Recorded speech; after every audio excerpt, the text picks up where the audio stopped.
Hi, I'm Eve Fisher, and I'm a real estate agent in California.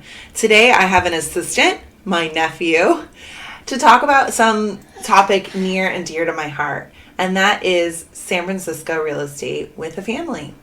Now, the first thing I'll say is that San Francisco is a great place to raise a family. There are world-class parks, museums. The opportunities for childcare, while expensive, are really amazing. When my daughter was in preschool, she was taking yoga and Mandarin as part of their regular curricula.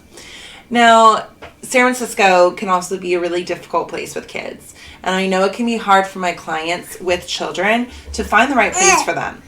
A couple things to think about when home buying in San Francisco is that, first of all, your children are totally welcome at open houses.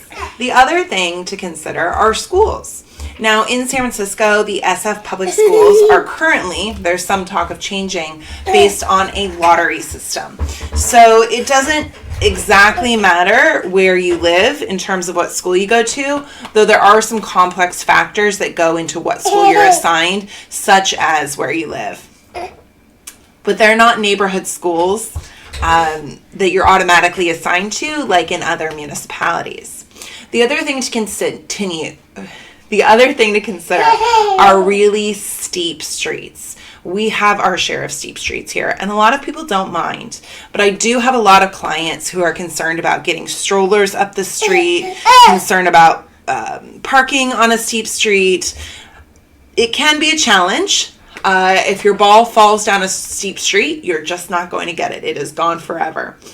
The other thing to consider is parking. Like I mentioned, it's one thing to street park on a good day, but when it is raining and everybody is screaming and you don't have a garage and you have to park 2 blocks away and it's 8 p.m. after a weekend camping trip, no parking can really be a drag for parents.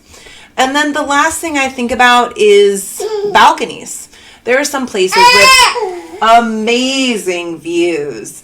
And the problem with amazing views is that oftentimes there is a death-defying drop that goes down to a ravine or a hill down below.